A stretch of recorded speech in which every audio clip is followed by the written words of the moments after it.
Quand mon bébé de 8 mois a été retrouvé mort dans son berceau, la famille de mon mari a dit, les mères en postpartum craquent, elle l'a probablement étouffé. La police les a crus.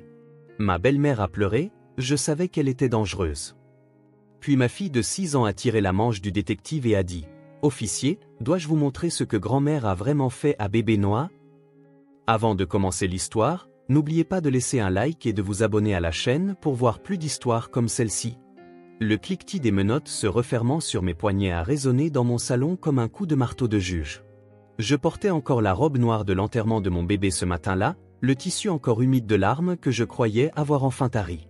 Ma belle-mère, Francine, se tenait derrière l'inspectrice Morrison, sa voix prenant cette intonation spéciale qu'elle réservait à ses plus grandes performances.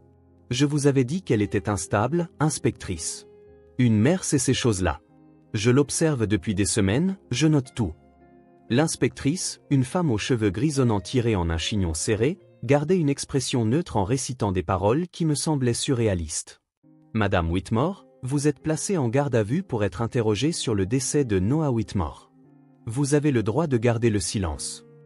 Les mots se sont brouillés alors que je fixais les photos de famille sur notre cheminée. La photo de Noah à l'hôpital, il y a tout juste 8 mois. Son petit poing serré autour de mon doigt, sa bouche parfaite en bouton de rose. Comment étions-nous passés de ce moment à ce cauchemar? Maman. Ma fille de 6 ans, Penny, se tenait dans le couloir, serrant si fort son lapin en peluche, Monsieur Hoppy, que son œil en bouton semblait sur le point de sauter. Ses cheveux sombres étaient encore coiffés en tresses que j'avais faites ce matin-là avec des mains tremblantes, essayant de maintenir une once de normalité dans notre monde brisé. Elle paraissait si petite dans l'encadrement de la porte, mais ses yeux contenaient quelque chose que je n'avais jamais vu auparavant. Pas de la peur, autre chose. De la détermination. Tout va bien, ma chérie, ai-je réussi à dire, même si rien n'allait. Maman doit juste parler à la policière un petit moment. Francine s'est immédiatement précipitée sur Penny. Va dans ta chambre, enfant. Ce n'est pas pour les jeunes yeux. Mais Penny n'a pas bougé. Elle est restée là, étudiant sa grand-mère avec une intensité qui a fait vaciller Francine. Pénélope, j'ai dit d'aller dans ta chambre, maintenant. Mon mari, Garrett, a enfin retrouvé sa voix, lui qui était resté figé près de la fenêtre. Maman, arrête. Laisse-la. Son visage était ravagé par le chagrin, sa grande silhouette voûtée comme s'il avait vieilli de 10 ans au cours des 6 dernières heures. Il ne pouvait même pas me regarder, sa propre femme, alors que l'inspectrice s'apprêtait à m'emmener. Sa mère lui avait insufflé son poison toute la matinée, et je pouvais voir le doute s'insinuer comme du givre sur une vitre. Garrett, ta femme a besoin d'aide, a dit Francine, sa main touchant son épaule avec une sollicitude maternelle bien rodée. Les signes étaient tous là. Les crises de larmes, l'épuisement, la façon dont elle fixait parfois Noah sans le prendre dans ses bras. J'ai essayé de te prévenir, les mères en postpartum, elles craquent parfois. Ce n'est pas leur faute, mais nous devons affronter la réalité. Ce n'est pas ce qui s'est passé. Les mots se sont arrachés de ma gorge. Je ne ferai jamais de mal à Noah. Jamais. C'était mon bébé, mon petit garçon parfait. Je suis allé le voir à 5 heures ce matin, il dormait si paisiblement, je l'ai laissé se reposer. Tu étais réveillée, Francine. Tu m'as vu faire du café. Tu m'as dit de le réveiller, et j'ai répondu que je lui accorderais quelques minutes de sommeil en plus. C'est toi qui insistais pour des horaires rigides. Les yeux de Francine se sont remplis de larmes, parfaitement synchronisées. Écoutez-la, inspectrice. Elle essaie de me rejeter la faute maintenant. C'est exactement ce que je craignais. Le déni, la paranoïa. J'ai déjà vu ça dans mon travail au refuge pour femmes. Les mères qui ne s'en sortent pas font parfois des choses terribles et ne peuvent ensuite pas affronter ce qu'elles ont fait. Un comble. Considérant que Francine avait été bénévole dans ce refuge pendant exactement 3 mois, il y a 20 ans, et uniquement parce que le country club exigeait des heures de service communautaire. Mais elle brandissait ces 3 mois comme un doctorat en psychologie dès que cela servait son récit. L'inspectrice Morrison s'est avancée. Nous allons tirer tout ça au clair au poste, Madame Whitmore. Le médecin légiste déterminera la cause exacte du décès, et nous y verrons plus clair. La cause du décès, c'est sa mère. La voix de Francine a atteint un ton théâtral. Elle lui a donné un médicament hier soir sans le dire à personne. Elle était seule avec lui ce matin. Elle est en pleine dérive depuis des semaines. Denny, dis-leur pour mardi dernier.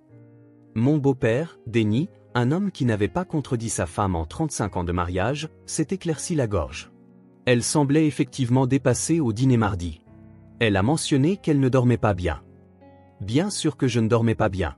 J'avais un bébé de 8 mois qui faisait ses dents et une belle-mère qui avait pratiquement emménagé dans ma chambre d'amis pour superviser chacun de mes mouvements. Mais à cet instant, chaque difficulté normale de la maternité était transformée en preuve contre moi. C'est alors que Penny a traversé le groupe d'adultes. Ses petits pieds avançant délibérément sur le parquet. Elle a esquivé la tentative de sa grand-mère de lui saisir le bras, ignoré le regard confus de son père, et s'est dirigée droit vers l'inspectrice Morrison. Sa petite main s'est tendue et a tiré sur la manche de l'inspectrice.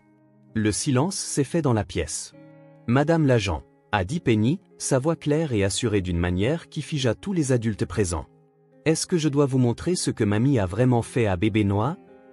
La vie avant ce matin-là était déjà un équilibre délicat entre maintenir la paix et étouffer lentement. J'avais épousé Garrett Whitmore 4 ans plus tôt, dans ce que je croyais être un début de conte de fées. Il était tout ce dont j'avais rêvé après le désastre de ma première relation. Stable, gentil, issu d'une bonne famille. Il avait accepté Penny, ma fille alors âgée de 2 ans, de cette précédente relation, sans la moindre hésitation. Elle fait partie de toi, ce qui veut dire qu'elle fait partie de moi maintenant, m'avait-il dit lors de notre 3e rendez-vous. Et j'étais tombée amoureuse de lui, là, dans ce restaurant italien.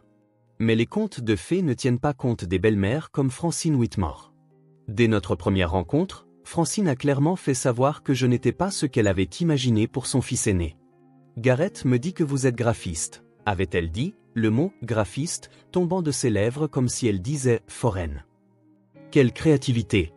Et vous avez déjà une fille. Comme c'est moderne. Chaque compliment était enrobé de fils barbelés, délivré avec un sourire qui n'atteignait jamais ses yeux. Lorsque nous avons annoncé nos fiançailles, Francine nous a organisé une fête qui était en réalité une vitrine de ce qu'elle considérait comme les partenaires potentiels de Garrett. Elle me présentait à tout le monde comme la petite amie de Garrett et sa fille. Même si la bague était clairement visible à mon doigt, son amie Margaret m'a coincé près du bol de punch pour me dire à quel point j'étais courageuse de faire face aux attentes de la famille Whitmore. Francine avait de si grands espoirs que Garrett épouse la fille Patterson. Il possède la moitié du centre-ville, vous savez. Mais Garrett m'aimait, et cela me semblait être une armure suffisante contre l'agressivité passive de sa mère. Nous avons acheté une belle maison coloniale à seulement 3 pâtés de maison de ses parents, car Garrett voulait rester proche de sa famille. Maman est bien intentionnée, m'avait-il assuré. Il lui faut juste du temps pour s'habituer aux gens. 4 ans plus tard, j'attendais toujours cette chaleur. Quand Penny a commencé la maternelle, Francine s'est portée volontaire pour aller la chercher les mardis et jeudis. Je pensais qu'elle essayait peut-être de créer un lien avec sa petite fille par alliance. Au lieu de cela, elle a inscrit Penny à un cours de bonne manière sans me le demander. L'enfant a besoin d'être éduqué, a-t-elle dit à Garrett lorsque j'ai protesté. Sienna la laisse courir partout. Tu l'as vu manger avec ses doigts au dîner de dimanche? Penny avait mangé des frites. Tout a basculé lorsque je suis tombée enceinte de Noah. Soudain, je suis passée d'une épouse inadéquate à un réceptacle incompétent portant son véritable petit enfant. Francine a commencé à passer quotidiennement avec des vitamines prénatales qui, insistait-elle, étaient meilleures que celles prescrites par mon médecin, des livres sur le développement de l'enfant avec des dizaines de post-it marquant les sections importantes, et des commentaires constants sur ma prise de poids, ma routine d'exercice et mon emploi du temps. « Tu travailles encore ?» s'exclamait-elle chaque semaine comme si c'était un nouveau choc. De mon temps, les futures mères savaient que leur place était de préparer le nid. Peu importait que je travaille à domicile et que j'ai besoin de ce revenu, le salaire de Garrett à la société d'ingénierie n'étant pas tout à fait suffisant pour notre prêt immobilier et les besoins de Penny. Quand Noah est né, Francine a pratiquement établi son campement dans notre chambre d'amis. Elle est arrivée le jour où nous sommes rentrés de l'hôpital avec 3 valises et une annonce, les nouvelles mères ont besoin de conseils. J'ai libéré mon emploi du temps pour les 6 prochains mois. 6 mois. J'ai regardé Garrett désespérément, mais il était tellement enchanté par son nouveau fils. Il a juste dit, c'est si généreux, maman. Sienna a besoin de toute l'aide possible. De l'aide? C'est ainsi qu'ils appelaient le fait que Francine critique la façon dont je tenais Noah, insiste sur le fait que mon lait maternel n'était pas assez riche parce que j'étais végétarienne, et réaménage sa chambre 2 fois parce que le feng shui perturbait son sommeil. Elle a acheté un babyphone pour la chambre d'amis afin de pouvoir l'écouter la nuit, se précipitant souvent avant même que je puisse sortir du lit quand il pleurait. Tu as besoin de te reposer, disait-elle. Mais ce que j'entendais, c'était « Tu n'es pas capable de t'occuper de lui correctement ». La semaine avant la mort de Noah, les choses avaient atteint un point de rupture. J'avais trouvé Francine dans la nurserie à 3 heures du matin, debout au-dessus de son berceau, le regardant dormir. Quand je lui ai demandé ce qu'elle faisait, elle a dit qu'elle vérifiait sa respiration parce que je l'avais mal couchée après sa tétée de 1 heure du matin. Le lendemain matin, j'ai dit à Gareth que sa mère devait rentrer chez elle. Nous nous sommes disputés. Notre première vraie dispute depuis la naissance de Noah. Elle essaie d'aider Sienna. Elle a élevé 3 enfants qui ont réussi. Elle me sape à chaque instant. Je ne peux plus respirer dans ma propre maison. Tu dramatises. Maman a peut-être raison au sujet des hormones postpartum qui affectent ton jugement. Cela a fait plus mal que n'importe quel pic de Francine.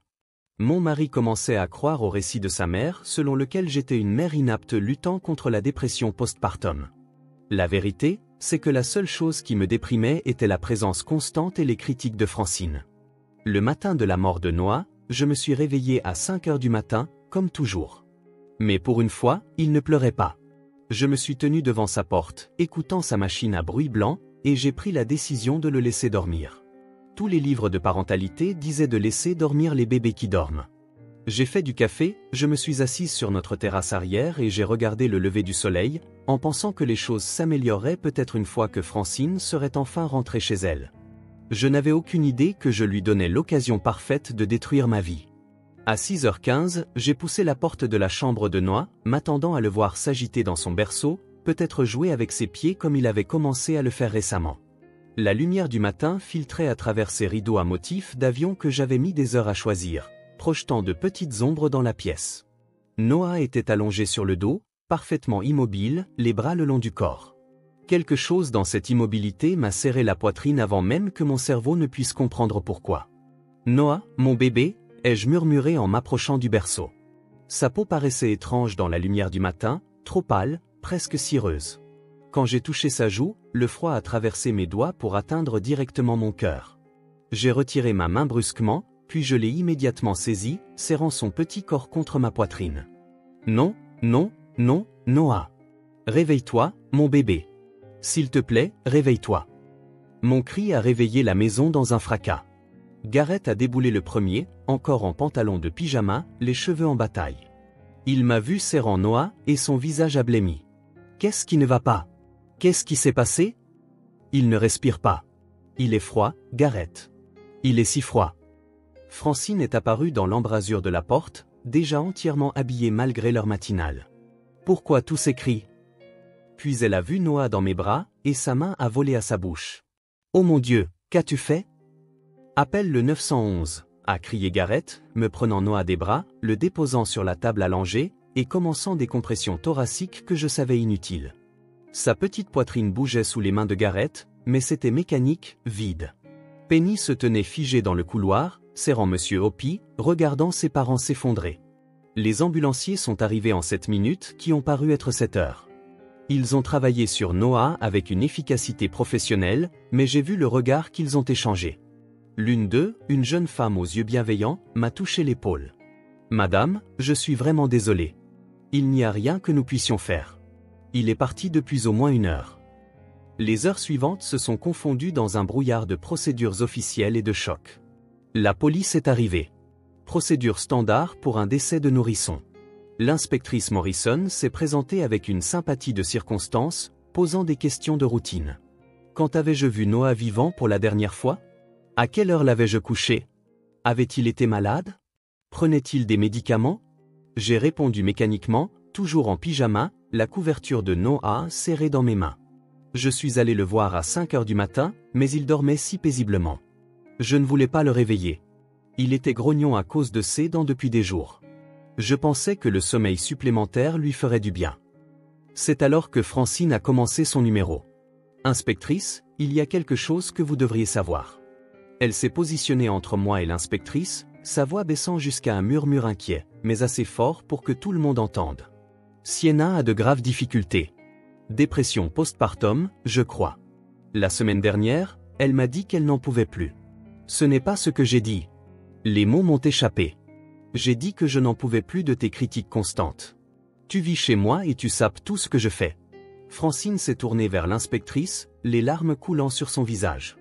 Vous voyez, la paranoïa, l'agressivité. Je suis resté ici pour surveiller la situation. Mon fils m'a demandé de l'aider parce que Sienna devenait de plus en plus instable. Elle a donné des médicaments à Noah hier soir sans le dire à personne. Elle a été secrète, sur la défensive. C'était du Tylenol pour nourrisson pour ses dents. Le pédiatre l'a prescrit. L'expression de l'inspectrice Morrison a subtilement changé, son carnet est sorti. Madame Whitmore, étiez-vous seule avec le bébé ce matin? Oui, mais je suis juste allé le voir et j'ai fait du café. Francine était déjà réveillée. Elle m'a vu. Elle l'a laissé pleurer, a interjeté Francine. Je l'ai entendue vers 5 heures du matin et elle l'a juste laissé pleurer. Il ne pleurait pas. Il dormait. Garrett se tenait entre nous, le visage dévasté. Maman, arrête. S'il te plaît, ça n'aide pas. Mais Francine prenait de l'ampleur. Garrett, chérie, je sais que c'est difficile, mais nous devons dire la vérité. Ta femme a montré des signes classiques. Les sautes d'humeur, les crises de larmes. Mardi au dîner, elle s'est complètement effondrée parce que Noah ne voulait pas prendre son biberon. Parce que tu n'arrêtais pas de me dire que je le tenais mal. Ma belle-sœur, Bridget, a choisi ce moment pour arriver. Appelée par Francine, elle s'est immédiatement précipitée aux côtés de sa mère. Oh mon Dieu, c'est vrai? Noah est vraiment parti? Puis, me regardant avec quelque chose qui ressemblait à de la peur, je l'ai vue pleurer dans sa voiture sur le parking de l'épicerie mardi dernier. Elle avait l'air complètement désespérée, elle se parlait toute seule. Je me suis souvenu de ce moment. J'avais été au téléphone avec mon amie Rachel, en sanglotant parce que Francine venait de m'humilier dans le magasin, disant bruyamment à une inconnue que j'achetais le mauvais lait maternisé, que le sein était le meilleur, mais que certaines mères ne pouvaient tout simplement pas fournir correctement. Les questions de l'inspectrice Morrison sont devenues plus pointues. Vous êtes-vous senti dépassée, Madame Whitmore? Avez-vous eu des pensées suicidaires ou l'envie de faire du mal à vos enfants? Non, jamais. J'aime mes enfants. Elle a crié sur Penny hier, a ajouté Francine. Elle lui a hurlé dessus pour avoir renversé du jus. La pauvre enfant était terrifiée.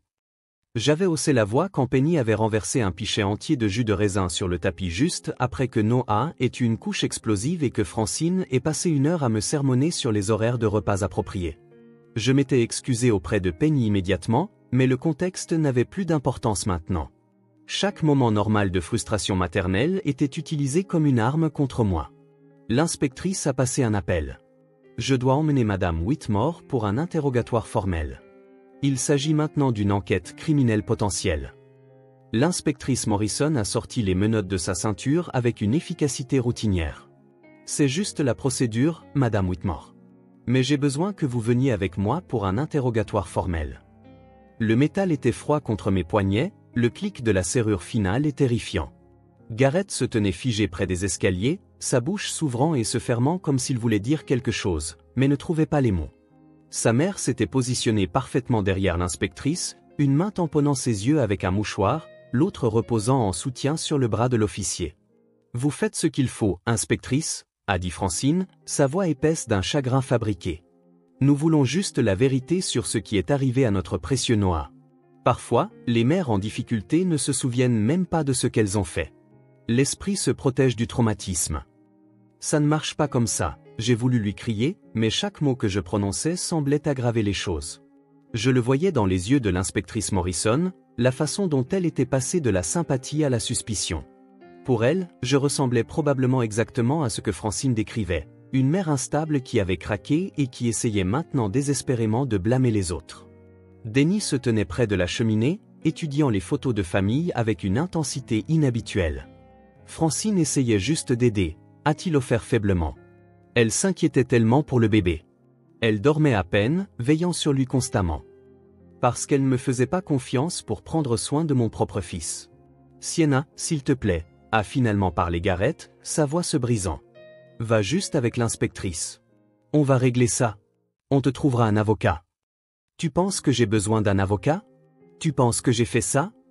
La trahison dans sa voix m'a transpercé plus profondément que les menottes. Garrett, c'est moi, ta femme, la mère de tes enfants. Comment peux-tu même envisager ce qu'elle suggère? Je ne sais plus quoi penser, a-t-il explosé. Mon fils est mort. Ma mère me dit que tu es instable depuis des semaines, et tu étais la dernière personne avec lui. C'est là que j'ai remarqué que Penny n'avait pas bougé de sa place dans le couloir. Elle était restée là tout ce temps, observant tout se dérouler avec ses yeux sombres qui semblaient toujours voir plus qu'une enfant de 6 ans ne le devrait. Son pyjama avait de petites licornes, celles qu'elle avait choisies pour son anniversaire. Elle serrait Monsieur Hopi si fort que sa fourrure usée était comprimée dans son petit poing. Francine l'a remarqué aussi. « Pénélope, je t'ai dit d'aller dans ta chambre. Ce sont des affaires d'adultes. » Mais Penny a fait un pas en avant au lieu d'un pas en arrière. Puis un autre. Ses pieds nus ne faisaient aucun bruit sur le parquet alors qu'elle passait devant son père, devant sa grand-mère qui a tendu la main pour l'arrêter, et se dirigeait droit vers l'inspectrice Morrison. « Penny, ma chérie, retourne dans ta chambre, ai-je dit, ne voulant pas qu'elle voie sa mère être emmenée menottée. Elle m'a ignoré, elle aussi. » Sa petite main s'est levée et a tiré sur la manche de l'inspectrice Morrison. L'inspectrice a baissé les yeux, surprise par le contact. La pièce entière est tombée dans le silence. Même les reniflements théâtraux de Francine ont cessé. « Madame l'agent », a dit Penny, sa voix claire et assurée, bien loin du murmure qu'elle utilisait habituellement avec les étrangers. « Est-ce que je dois vous montrer ce que mamie a vraiment fait à bébé Noah ?» La température dans la pièce a semblé chuter de 10 degrés. Le visage de Francine est passé d'un deuil de composition à quelque chose de tout à fait différent. La peur, la rage. C'est passé si vite que j'ai presque cru l'avoir imaginé. L'enfant est confuse, a dit Francine rapidement, se dirigeant vers Penny. Elle est en état de choc. Les enfants disent toutes sortes de choses quand ils sont en deuil. Mais l'inspectrice Morrison s'était déjà agenouillée au niveau de Penny, son attitude changeant complètement. « Que veux-tu dire, ma chérie ? Qu'as-tu vu ?» Penny a regardé directement sa grand-mère, puis de nouveau l'inspectrice. « Mamie a dit de ne pas le dire. Elle a dit que maman aurait des ennuis si je parlais du coussin. »« Quel coussin ?» La voix de l'inspectrice est restée douce, mais j'ai vu sa main se déplacer subtilement vers sa radio. « Le coussin spécial de tante Bridget. Celui avec les perles que mamie garde dans sa chambre. » Francine a ri, mais le son était forcé et trop fort. Elle a dû faire un cauchemar. « Je ne ferai jamais de mal à Noah. » Inspectrice, vous ne pouvez pas sérieusement écouter les fantasmes d'une enfant traumatisée. Ce n'est pas un fantasme, a dit Penny fermement. J'ai des preuves. Elle a sorti sa tablette de derrière Monsieur Hopi où elle l'avait dissimulée tout ce temps. Mon ancien iPad que je lui avais donné pour des jeux éducatifs quand j'en avais eu un nouveau. Elle le manipulait avec l'assurance d'une enfant qui avait grandi avec la technologie, ses petits doigts naviguant vers une application que j'ai reconnue. C'était une application de caméra de sécurité que j'avais installée il y a des mois, quand Penny faisait des cauchemars, pour qu'elle puisse voir le couloir et savoir qu'elle était en sécurité. Je n'arrivais pas à dormir cette nuit après que mamie m'a donné le lait spécial, a dit Penny, et mon sang s'est glacé. Le lait spécial. Alors, je regardais le couloir comme je le fais parfois quand j'ai peur. J'ai vu mamie aller dans la chambre de Noah avec son coussin. Gareth s'est avancé, le visage blême. Maman, de quoi parle-t-elle ? Quel lait spécial ? Le sang-froid de Francine se fissurait, sa performance soigneusement construite commençait à s'effriter. L'enfant est manifestement perturbé. Sienna lui a rempli la tête de mensonges sur moi. C'est exactement le genre de manipulation dont je vous avais prévenu, inspectrice.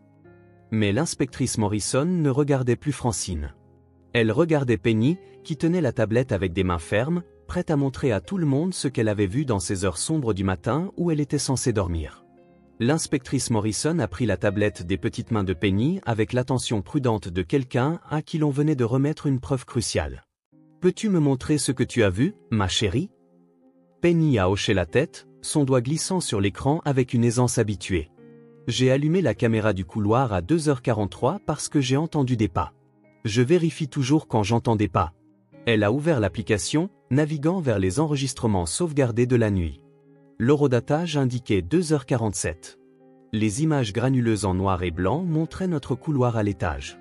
Il y avait Francine, clairement visible dans son pyjama en soie, portant le coussin décoratif de la chambre d'amis, celui que Bridget lui avait offert à Noël dernier, couvert de petites perles qui captaient la lumière infrarouge.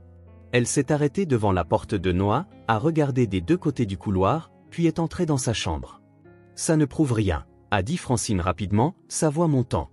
Je suis allé voir comment il allait. Sienna ne le fait jamais correctement. Je suis allé ajuster sa position de sommeil. Continuez de regarder, a dit Penny calmement. L'horodatage a avancé. 2h48, 2h49, 2h50. Francine est restée dans la chambre de Noah. 2h55, 2h58. Finalement, à 2h59, 12 minutes après être entrée, elle est sortie.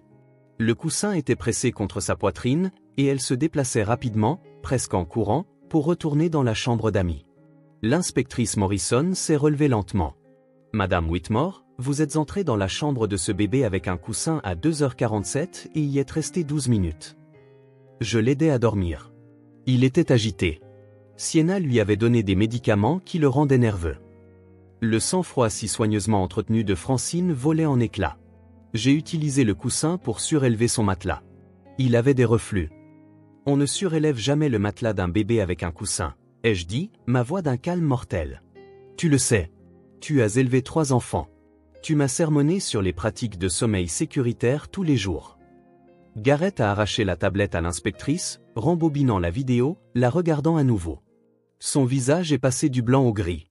Maman, 12 minutes. Qu'est-ce que tu faisais là-dedans pendant 12 minutes? L'horodatage correspond à notre créneau préliminaire pour l'heure du décès, a dit l'inspectrice Morrison, sortant sa radio. J'ai besoin d'une équipe de la police scientifique à cette adresse immédiatement. Concentrez-vous sur la chambre d'amis et la nurserie. Francine a reculé vers le mur. C'est ridicule. Vous allez croire une enfant à l'imagination débordante et une vidéo granuleuse qui ne montre rien de criminel. Il y a plus, a dit Penny.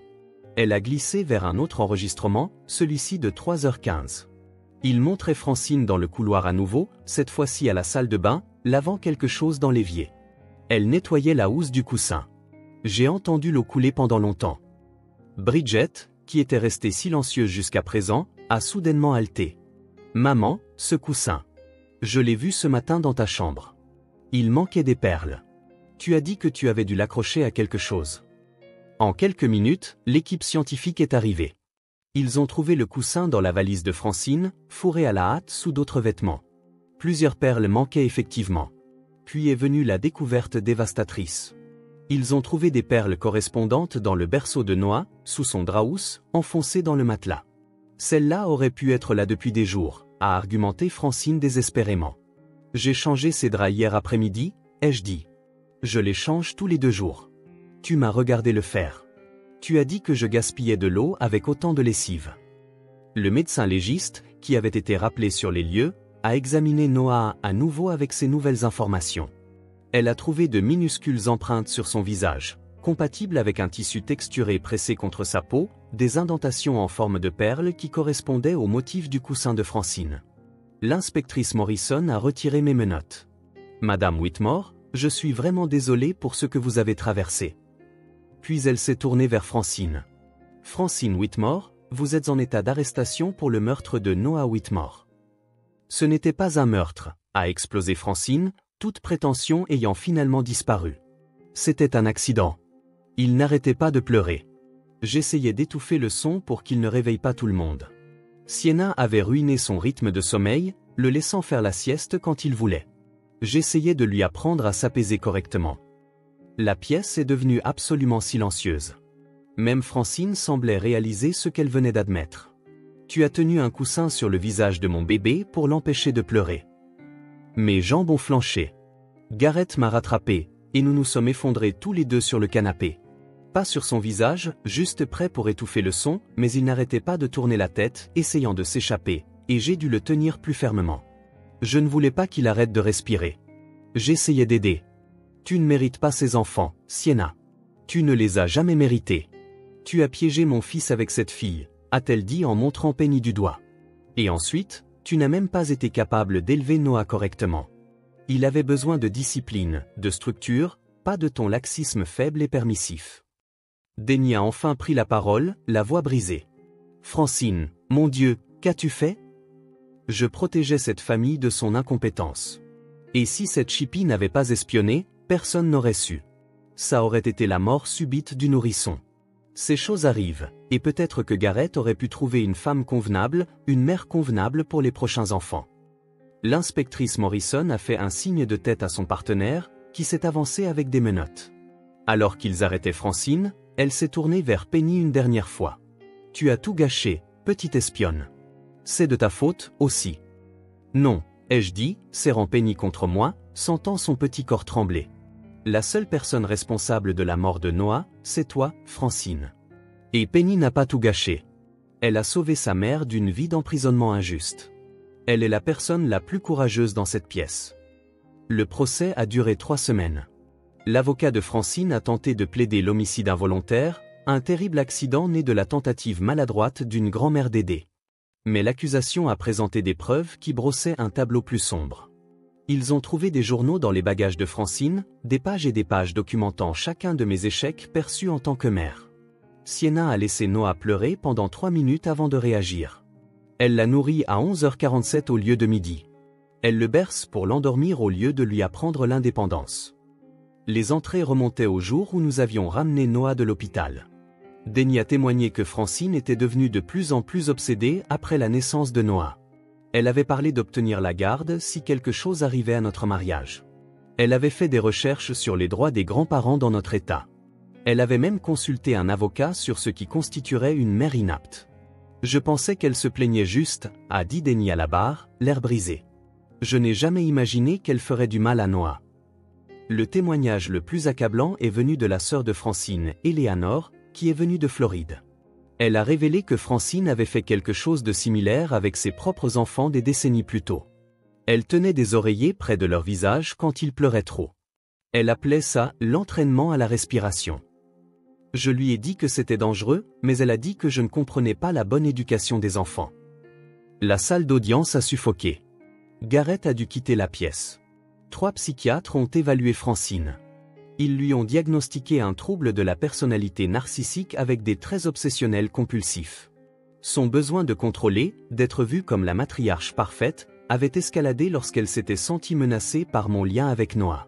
Un médecin a témoigné qu'elle n'avait probablement pas eu l'intention de tuer Noah.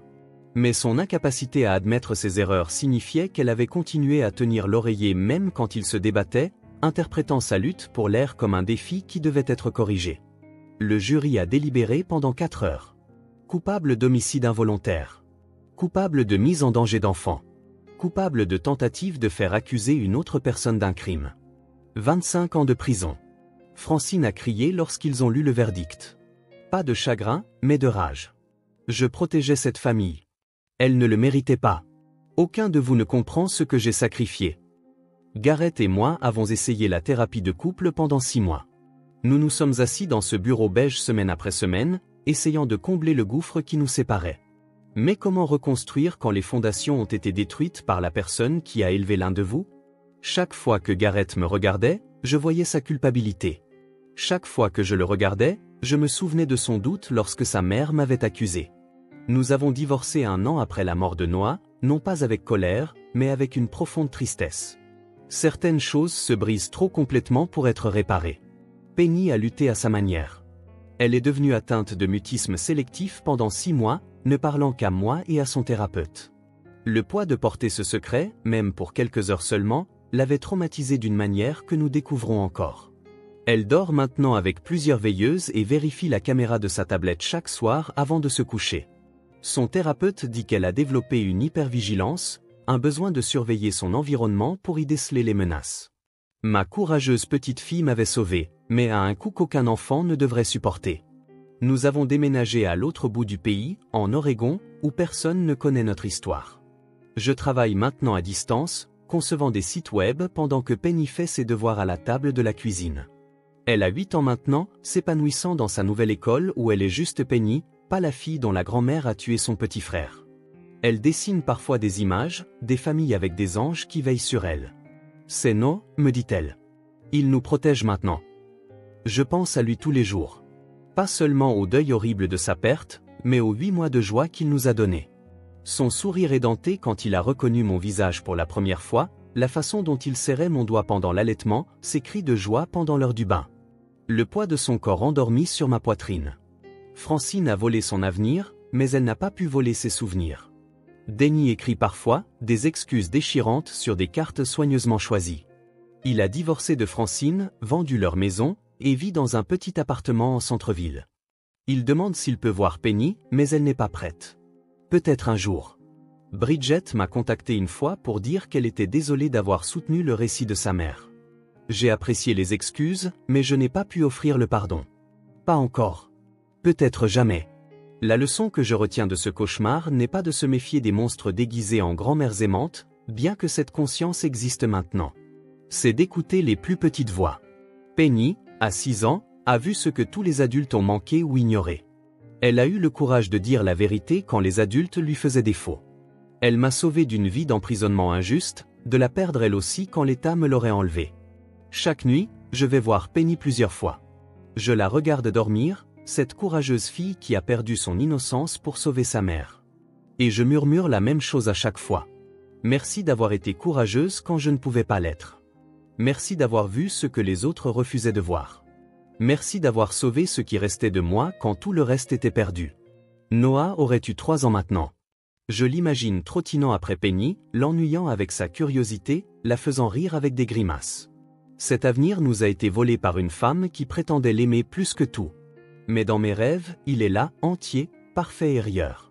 Pour toujours âgé de 8 mois, pour toujours parfait, pour toujours à moi.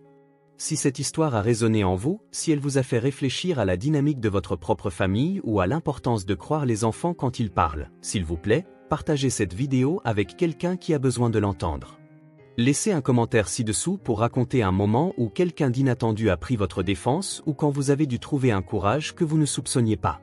Et n'oubliez pas de vous abonner à notre chaîne pour plus d'histoires vraies poignantes qui nous rappellent la force de l'esprit humain, même dans nos moments les plus sombres. Merci d'avoir écouté l'histoire de Noah. Merci d'avoir été les témoins de notre vérité.